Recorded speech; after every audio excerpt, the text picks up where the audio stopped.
नमस्कार दोस्तों, स्वागत है आपका आपके अपने YouTube channel exam Guru tips and tricks में। दोस्तों अब देखो एग्जाम डेट निकल के आ गया ना, तो रेगुलर कंटिन्यू आप लोग टाइम टेबल बना लो कि मुझे ये वीडियो देखना है। ठीक है, शाम को अगर जो टाइम मिलता है तो शाम को आप एक काम करिए, 9 बजे के बाद एक वीडियो देख लीजिए, या तो जब वीडियो अपलोड होता है उसका नोटिफिकेशन जाता है आप वहां से देख सकते हैं। लेकिन डेली देखिए, तभी आपको प्रॉफिट होगा, तभी आपको फायदा होगा। ठीक, तो ये क्लास नंबर 20 आज हम करने वाले mix GK and current affairs का।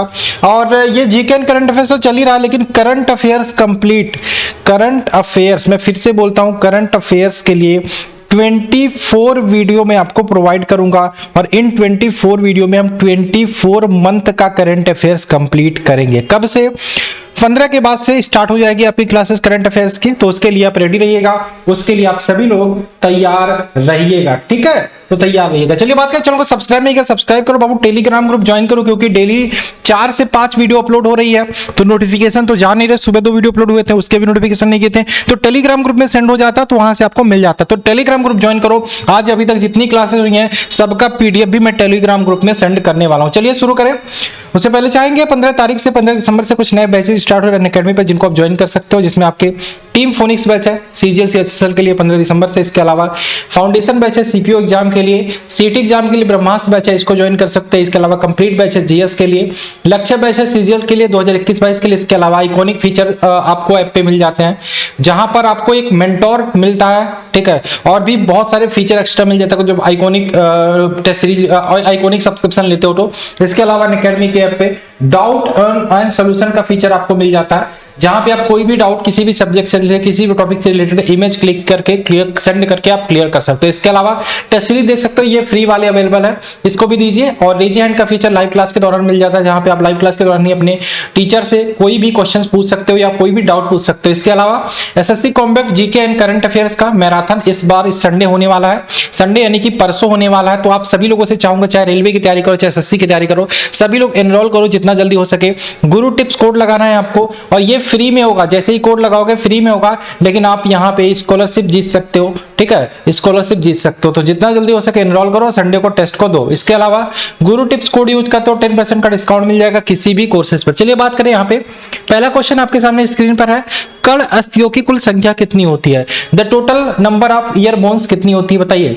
कर्ण अस्थियों यानी कि कान में अस्थियों की संख्या कितनी होती है, कान में हड्डी की संख्या कितनी होती है, आपको ये बताना है। कान में हड्डी की संख्या कितनी होती है? तो 3 हड्डियां होती हैं, 3 हड्डियां होती हैं। ठीक, लेकिन ऑप्शन में कहोगे सर 3 है नहीं, लेकिन कान भी तो 2 होते हैं, एक कान में 3 होती है, एक कान में 3, यानी कि 3 + 3 तो 6 हो गया। ऑप्शन नंबर सी हो गया ना। सबसे छोटी हड्डी हमारे कान की हड्डी होती है, इसे बोलते हैं स्टेपीज। 3 होती है, 3 में कौन कौन सी हड्डियां होती है? एक तो स्टेपीज होती है, एक आपकी मैलियस होती है, एक आपकी मैलियस होती है, एक इनकस होती है। ये 3 प्रकार की हड्डियां होती हैं आपके कान पे, स्टेपीज, मैलियस और इनकस। ये पूरे शरीर की सबसे छोटी हड्डी होती है, सबसे छोटी हड्डी होती है स्टेपीज, सबसे छोटी हड्डी होती है स्टेपीज। ठीक, तो अगर जो 2 कान है तो 2 स्टेपीज, 2 मैलियस और 2 इनकस, यानी कि टोटल 6 हड्डियां होती हैं। Option number C right answer होगा। ठीक, चलिए क्वेश्चन नंबर 2 की बात करें, मानव शरीर में सबसे मजबूत हड्डी कहां उपस्थित होती है? Which of the following is hardest substance in the human body? सबसे मजबूत, सबसे बड़ी हड्डी तो जांग की हड्डी, तो आपको पता होगा फीमर या जांग की हड्डी। लेकिन सबसे कठोर मजबूत हड्डी की बात हो रही है तो इनेमल या जॉ यानी कि जबड़े की हड्डी। Option number B right answer होगा। 3 की बात करें, मानव शरीर में कुल कितने जोड़ी पसलियां होती हैं? पसलियों की संख्या बात हो रही है, वो भी पेयर में, तो कितनी जोड़ी पसलियां होती हैं? 12, यानी कि ऑप्शन नंबर सी 12 जोड़ी कुल पसलियां होती हैं। 4 की बात करें, हमारी अस्थि का दांत सामान्यतः किसके बने होते हैं? हमारी अस्थि तथा दांत सामान्यतः किसके बने होते हैं? Our bones and teeth are generally made of, किसके बने होते हैं हमारे अस्थियां तथा दांत? इसका आंसर क्या होगा? तो ये हो जाएगा ट्राई कैल्शियम फास्फेट। किसके? ट्राई कैल्शियम फास्फेट के बने होते हैं। ऑप्शन नंबर ए ट्राई कैल्शियम फास्फेट के बने होते हैं। ठीक, क्वेश्चन नंबर 5 की बात करें, मानव में कुल कितने प्रकार के दांत होते हैं? How many type of teeth are in the their humans? ठीक, मानव में कुल कितने प्रकार के दांत होते हैं? इसका आंसर क्या होगा? तो 4 प्रकार के दांत होते हैं। ऑप्शन नंबर ए 4 प्रकार के। कौन कौन से? आपके होते हैं कृंतक, एक होता है कृंतक जिसे इंसीजर बोलते हो, दूसरा होता है रदनक, रदनक जिसे बोलते हैं कैनाइन, एक तो होता है अग्रचवर्णक, अग्रचवर्णक, ठीक, जिसे बोलते हैं प्रीमोलर, एक होता है आपका चवर्णक, चवर्णक जिसे बोलते हैं मोलर, ठीक। तो इंसीजर, कैनाइन, प्रीमोलर, मोलर, ये 4 प्रकार के दांत मनुष्य में पाए जाते हैं। ऑप्शन नंबर ए राइट आंसर होगा। क्वेश्चन नंबर 6 की बात करें, निम्नलिखित में से कौन सी ग्रंथि लिंगीय या सेक्स हार्मोन स्रावित करती है? Which of the following release sex hormones, क्या आंसर होगा? निम्नलिखित में से कौन सी ग्रंथि लिंगीय हार्मोन्स या सेक्स हार्मोन्स को स्रावित करती है? तो याद रखिएगा एड्रिनल ग्लैंड हो जाएगा, अधिवृक्क ग्रंथि। एड्रिनल ग्लैंड या अधिवृक्क ग्रंथि, ऑप्शन नंबर ए। एड्रिनल ग्लैंड या अधिवृक्क ग्रंथि, ऑप्शन नंबर ए राइट आंसर होगा। 7 की बात करें, वायु की आर्द्रता को मापने के लिए कौन सा यंत्र प्रयोग में लाया जाता है? वायु की आर्द्रता को मापने के लिए कौन सा यंत्र प्रयोग में लाया जाता है? इसका आंसर क्या होगा? Which instrument is used to measure the humidity of air, क्या आंसर होगा? तो ये हो जाएगा hygrometer, option number A, hygrometer. ठीक। क्वेश्चन नंबर 8 की बात करें, हाइड्रोजन बम आधारित होता है, हाइड्रोजन बम इज बेस्ड, किस पर आधारित होता है बताइए? हाइड्रोजन बम की बात करें, 2 होती है, एक तो हाइड्रोजन बम होती है, ठीक, ये पूछता है। एक तो पूछता है परमाणु बम की संरचना किस पर आधारित होती है? ठीक। हाइड्रोजन बम की बात करें, ये आपका नाभिकीय संलयन पर आधारित होती है। किस पे? नाभिकीय संलयन प्रक्रिया पर आधारित होती है। ठीक, संलयन प्रक्रिया पर आधारित होती है। परमाणु बम की बात करें तो ये याद रखिएगा, नाभिकीय विखंडन प्रक्रिया पर आधारित होती है, नाभिकीय विखंडन। तो हाइड्रोजन बम की बात करें तो ये हो जाएगा नाभिकीय संलयन, ऑप्शन नंबर ए राइट आंसर होगा। क्वेश्चन नंबर 9 की बात करें, ध्वनि की तीव्रता मापने की इकाई क्या है? यूनिट ऑफ साउंड इंटेंसिटी, ध्वनि की तीव्रता मापने की इकाई क्या होती है? इसका आंसर क्या होगा? तो ध्वनि की तीव्रता हम डेसिबल में मापते हैं, ऑप्शन नंबर ए, डेसिबल। ठीक, चलिए क्वेश्चन नंबर 10 की बात करें, किस राज्य के मुख्यमंत्री विजय रूपानी ने हाल ही में अपने पद से इस्तीफा दे दिया? इसका आंसर क्या होगा? ये तो पता होगा सबको पता होगा ना। किस राज्य के मुख्यमंत्री विजय रूपानी ने हाल ही में अपने पद से इस्तीफा दे दिया? इसका आंसर क्या होगा? किस राज्य के मुख्यमंत्री विजय रूपानी ने हाल ही में अपने पद से इस्तीफा दे दिया? तो याद रखिएगा, ये गुजरात के मुख्यमंत्री थे। कहां के? गुजरात के मुख्यमंत्री थे, ऑप्शन नंबर सी। गुजरात की बात करें, वर्तमान में मुख्यमंत्री कौन है? वर्तमान सीएम कौन है? तो ये है भूपेंद्र पटेल। ठीक, चलिए अहमदाबाद कैपिटल है, अहमदाबाद गुजरात की कैपिटल है। और गवर्नर की बात करें, राज्यपाल की बात करें, आचार्य देवव्रत यहाँ के गवर्नर है। ठीक, चलिए राज्यसभा की 11 सीटें आती हैं। गुजरात की स्थापना कब हुई थी राज्य की? तो 1 मई 1960 को गुजरात राज्य की स्थापना होती है। ठीक, क्वेश्चन नंबर 11 की बात करें, नेशनल फर्टिलाइजर लिमिटेड के नए सीएमडी हाल ही में कौन बने? नेशनल फर्टिलाइजर लिमिटेड के नए सीएमडी हाल ही में कौन बने? इसका आंसर क्या होगा? तो याद रखिएगा, निर्लेप सिंह राय, ऑप्शन नंबर ए। क्या? निर्लेप सिंह राय। क्वेश्चन नंबर 12 की बात करें, इंटरनेशनल ओलंपिक कमेटी ने किस देश को वर्ष 2022 के अंत तक के लिए निलंबित कर दिया? इंटरनेशनल ओलंपिक कमेटी ने किस देश को वर्ष 2022 के अंत तक के लिए निलंबित कर दिया? तो याद रखिएगा, ये हो जाएगा उत्तर कोरिया, ऑप्शन नंबर सी, उत्तर कोरिया। ठीक, क्वेश्चन नंबर बात करें 13, दूर के इलाकों में स्वास्थ्य केंद्रों तक वैक्सीन पहुंचाने के उद्देश्य से ड्रोन टेस्ट शुरू करने वाला देश का पहला राज्य हाल ही में कौन बना? दूर के इलाकों में स्वास्थ्य केंद्रों तक वैक्सीन पहुंचाने के उद्देश्य से ड्रोन टेस्ट शुरू करने वाला देश का पहला राज्य हाल ही में कौन बना? तो ये बना तेलंगाना। तेलंगाना किससे अलग होके अलग राज्य बना था? तेलंगाना आंध्र प्रदेश से अलग होके नया राज्य बना था। अगर जो मैं तेलंगाना की बात करूं तो तेलंगाना की कैपिटल क्या होगी बाबू? तेलंगाना की कैपिटल की बात करें हैदराबाद। ठीक, वहीं पे बात करें के चंद्रशेखर राव सीएम है, के चंद्रशेखर राव। ठीक, के चंद्रशेखर राव सीएम है तेलंगाना के। वहीं गवर्नर की बात करें, गवर्नर कौन है?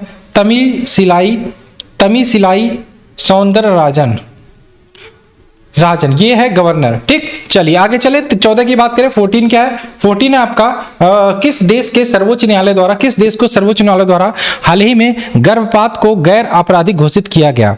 किस देश के सर्वोच्च न्यायालय द्वारा हाल ही में गर्भपात को गैर आपराधिक घोषित किया गया है? इसका आंसर क्या होगा? किस देश के सर्वोच्च न्यायालय को हाल ही में गर्भपात को क्या आपराधिक घोषित किया? इसका आंसर हो जाएगा आपका क्या आंसर होगा? मैक्सिको, यानी कि option number B. Power sector में साइबर सिक्योरिटी लागू करने वाला देश का पहला राज्य हाल ही में कौन बना?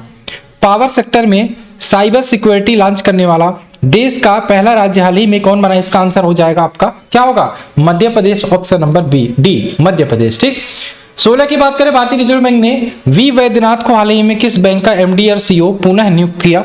किसे वी वैद्यनाथ को हाल ही में किस बैंक का पुनः एमडी एंड सीईओ नियुक्त किया? इसका आंसर क्या होगा? तो याद रखिएगा IDFC first bank, option number B right answer होगा। 17 की बात करें, एशियाई विकास बैंक ने किस राज्य में जल आपूर्ति सुधार के लिए $112 मिलियन के ऋण का मंजूरी दी? एशियाई विकास बैंक ने किस राज्य में जल आपूर्ति सुधार के लिए $112 मिलियन के ऋण आपूर्ति की मंजूरी दी? इसका आंसर हो जाएगा किस राज्य में? इसका आंसर बताइए।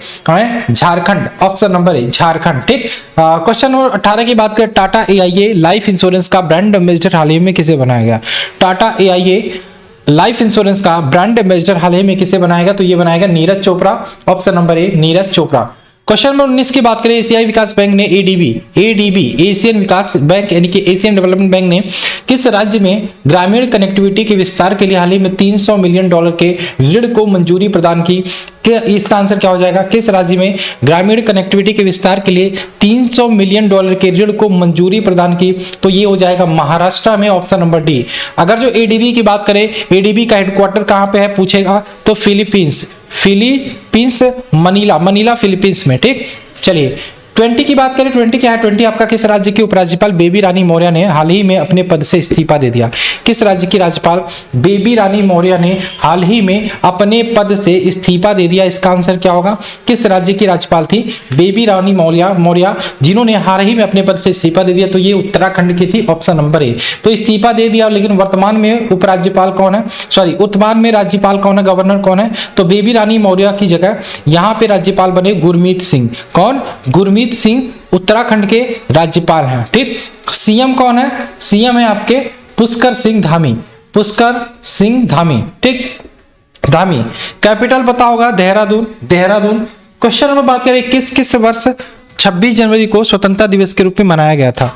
किस वर्ष 26 जनवरी को स्वतंत्रता दिवस के रूप में मनाया गया था? इसका याद रखिएगा 26 जनवरी 1930, ऑप्शन नंबर ए। ठीक, 26 जनवरी 1930 की बात करें, ये डेट इंपॉर्टेंट क्यों है?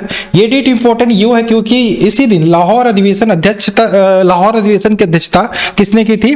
पंडित जवाहरलाल नेहरू ने पहली बार स्वतंत्रता दिवस मनाया था यहीं पे। ठीक है, लाहौर अधिवेशन में। ठीक, और इसी कारण से जब हमारा संविधान बना 26 नवंबर 1949 को लागू हुआ।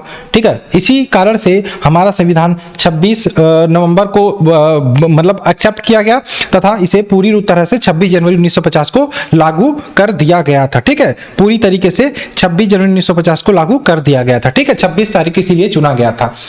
22 की बात करें, किसने भारत के प्रथम अंग्रेजी समाचार पत्र का संपादन प्रारंभ किया? किसने भारत के प्रथम अंग्रेजी समाचार पत्र का संपादन प्रारंभ किया? इसका आंसर क्या होगा? बाल गंगाधर तिलक, ऑप्शन नंबर ए। बाल गंगाधर तिलक ने 1780 में कलकत्ता में प्रकाशित समाचार पत्र का संपादन किया था। ऑप्शन नंबर इसका हो जाएगा ए, बाल गंगाधर तिलक। क्वेश्चन नंबर बात करें 23, सरफरोशी की तमन्ना अब हमारे दिल में है, किसके द्वारा लिखा गया है? सरफरोशी की तमन्ना अब हमारे दिल में, ये लिखा गया है राम प्रसाद बिस्मिल के द्वारा, option number B, Ram Prasad Bismil. देखिए मैं बात करें एक्चुअल में, अगर जो बात करें सरफरोशी की तमन्ना, ये लिखी था बिस्मिल अजीमाबादी ने। अजीमाबादी, ये आपको कोई बताएगा नहीं, बिस्मिल अजीमाबादी के द्वारा लिखा गया था एक्चुअल में, लेकिन राम प्रसाद बिस्मिल ने इसको प्रमोट किया था। क्या किया था? प्रमोट करने का काम किया था। ठीक है, प्रचार करने का काम किया था, लेकिन इसके बाद राम प्रसाद बिस्मिल ही याद किया जाता है कि सरफरोशी की तमन्ना अब हमारे दिल में राम प्रसाद बिस्मिल ने लिखा था, लेकिन याद रखिएगा बिस्मिल अजीमाबादी ने इसे लिखा था। ठीक, चलिए मोहम्मद इकबाल को भी याद रखिएगा। मोहम्मद इकबाल क्यों इंपॉर्टेंट है यहाँ पे? इन्होंने लिखा था सारे जहां से अच्छा, ठीक, सारे जहां से अच्छा हिंदुस्तान हमारा, ये किसने लिखा था? मोहम्मद इकबाल ने। 24 की बात करें, मुस्लिम लीग की स्थापना किस वर्ष की गई? मुस्लिम लीग की स्थापना किस वर्ष की गई? इसका आंसर क्या होगा? तो मुस्लिम लीग की स्थापना की गई 1906 में, option number C right answer होगा। कहां पे की गई? बांग्लादेश ढाका में, बांग्लादेश के ढाका में की गई। ठीक, चलिए नवाब सलीमुल्लाह खां और आगा खां इसमें थे मुख्य। ठीक है, बाद में चलिए बात करें क्वेश्चन नंबर हम यहाँ पे 25, ब्रिटिश साम्राज्य के दौरान भारत का आर्थिक अपवाह सिद्धांत किसने प्रस्तुत किया था? ब्रिटिश साम्राज्य के दौरान भारत के आर्थिक अपवाह का सिद्धांत किसने प्रस्तुत किया था? दादा भाई नौरोजी ने, ऑप्शन नंबर बी। ठीक है, दादा भाई नौरोजी को याद रखिएगा, इन्हें grand old man of India बोला जाता है, grand old man of India. ठीक है, हिंदी में बोले तो भारत के वयोवृद्ध पुरुष, भारत के वयोवृद्ध पुरुष बोला जाता है। ठीक, इन्होंने एक बुक भी लिखी, याद रखिएगा, बुक लिखी है, बुक क्या है? पॉवर्टी, बुक लिखी है poverty and un British rule in India, ये बुक लिखी है किसने? दादा भाई नौरोजी ने, poverty and un British rule in India. 26 की बात करें, भारत में मैंग्रोव वनस्पति का सर्वाधिक विस्तार किस राज्य में पाया जाता है? तो ये हो जाएगा पश्चिम बंगाल, ऑप्शन नंबर बी। ठीक, 27 की बात करें, भारत में चंदन की लकड़ी के वन सबसे अधिक कहां पाए जाते हैं? तो याद रखिएगा नीलगिरी की पहाड़ियां, ऑप्शन नंबर बी, वही नीलगिरी की पहाड़ियां जहां पे आपने सुना होगा सीडीएस जो हमारे हैं chief defence staff Bipin Rawat, जो जिन पहाड़ियों में उनका हेलीकॉप्टर क्रैश हुआ था, वही पहाड़ियां नीलगिरी की पहाड़ियां। ठीक, चलिए क्वेश्चन नंबर बात करें हमारा 28, फूलों की घाटी स्थित है, फ्लावर्स वैली, फूलों की घाटी कहाँ स्थित है? उत्तराखंड में। उत्तराखंड में कहाँ पे? उत्तराखंड के आपको चमोली जिले में, उत्तराखंड के चमोली जिले में आपको फूलों की घाटी फ्लावर्स वैली देखने को मिल जाएगी। 29 की बात करें, वह राज्य जहां सुल्तानपुर पश्चिम बिहार स्थित है, बताइए।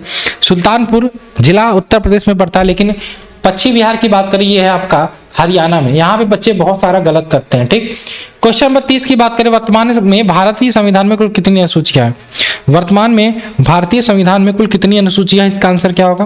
कुल कितनी अनुसूचियां हैं? तो 12 अनुसूचियां, ऑप्शन नंबर सी, 12 अनुसूचियां हैं। ठीक, 22 भाग है, 8 अनुसूचियां थी पहले, लेकिन वर्तमान में 12 अनुसूचियां हैं और 395 आर्टिकल्स है, अनुच्छेद है। ठीक, चलिए क्वेश्चन नंबर बात करें 31, मूल संविधान में कितनी अनुसूचियां थी? तो जब संविधान बना था तो 8 अनुसूचियां थी, ऑप्शन नंबर यहाँ पे बी हो जाएगा। ठीक, 32 की बात करें, संविधान की द्वितीय अनुसूची का संबंध किससे है? संविधान की द्वितीय अनुसूची के संबंध की बात करें, महत्वपूर्ण पदाधिकारियों के वेतन से है। ठीक, वेतन से है। तीसरी अनुसूची शपथ ग्रहण से है। ठीक है, क्वेश्चन नंबर बात करें, भारत में सरकार का संसदीय प्रणाली कहां से ग्रहण की गई? भारत में सरकार के संसदीय प्रणाली संविधान में कहां से ग्रहण की गई? इसका आंसर क्या होगा? तो ये किस देश के संविधान से ऐड किया गया था? ब्रिटिश संविधान से, ऑप्शन नंबर सी। 34 की बात करें, संविधान के किस अनुच्छेद में धन विधेयक की परिभाषा दी गई है? किस अनुच्छेद में धन विधेयक की परिभाषा दी गई है? अनुच्छेद 110, ऑप्शन नंबर सी, 110। ठीक, 35 की बात करें, भारतीय संविधान में शामिल नीति निर्देशक सिद्धांत किसके संविधान से प्रेरित है? किस देश के संविधान से प्रेरित है? नीति निर्देशक सिद्धांत ये आयरिश यानी कि आयरलैंड कह सकते हैं, ऑप्शन नंबर डी।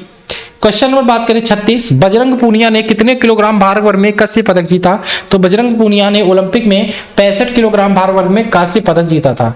37 की बात करें, ओलंपिक खेलों में पहली बार महिलाओं को कब शामिल किया गया? याद रखिएगा, पेरिस ओलंपिक 1900, पेरिस ओलंपिक जो 1900 में हुआ था, इसमें महिलाओं को पहली बार शामिल किया गया था। और क्वेश्चन है भाई, चलिए नहीं इतने ही क्वेश्चन है, 40 हुआ था लेकिन पता नहीं टाइपिस्ट ने 3 क्वेश्चन गायब कर दिया। ठीक है, तो देखते रहिए क्लास, अच्छा लगा क्वेश्चन, आई होप आप सबको अच्छा ही लगा हो, क्योंकि क्वेश्चन सारे जबरदस्त है। इसी प्रकार से ये सीरीज कंटिन्यू रहेगी, बस आपके सपोर्ट की जरूरत है। आप लोग सब्सक्राइब करो, शेयर करो। ठीक है, शेयर नहीं करो, ये गलत बात है। ठीक है, शेयर करो जितना ज्यादा कर सकते हो, और टेलीग्राम ग्रुप जरूर ज्वाइन करना, जिससे आपको जो भी क्लासेस अपडेट हो, अपलोड हो, जो भी वीडियो अपलोड हो, उसकी नोटिफिकेशन आपको सेंड कर दिया जाए। ठीक, चले मिलते हैं इस क्लास में, बाय बाय, जय हिंद।